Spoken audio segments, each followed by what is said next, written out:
So welcome to week 3, video number 4. I'm starting at slide 25. And again, we're continuing to talk about your LinkedIn page, which is the second part of the personal brand assignment.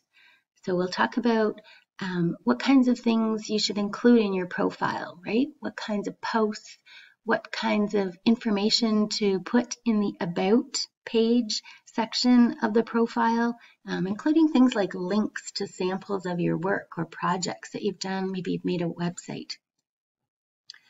So what I've done here on this page is I've given you a link to an article by LinkedIn.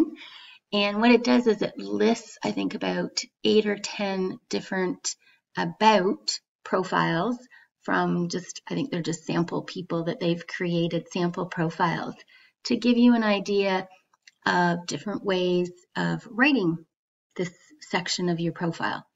So some of them are like 3 or 4 paragraphs long. You can do that, but at least a paragraph of information should be there so that the reader can maybe judge your written communication skills. It could even be your elevator pitch slightly adapted.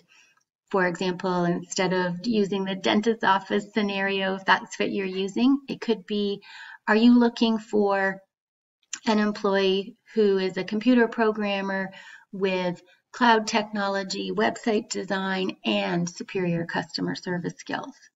And then you could do, well, I'm that student because.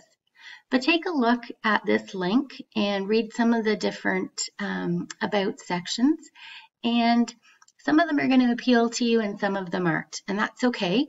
But maybe you'll get some ideas about things that you could incorporate into your profile's About section to sell you to prospective employers.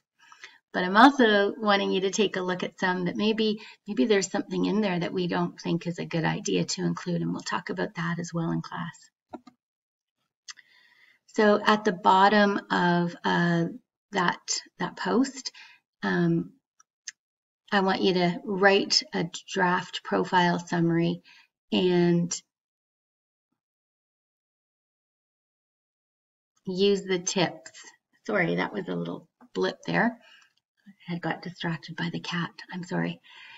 At the bottom of that article, there's some tips.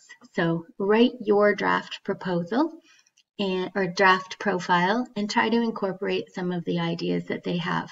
And then, like I said, on the instructions, the last page of the personal brand assignment, edit your profile summary. Use Grammarly. Use your jot notes that you took from that reading by Ted Glenn to make sure that you have good use of white space, that you use appropriate words, no acronyms, all those kinds of things to make sure that your message is clear in the About summary.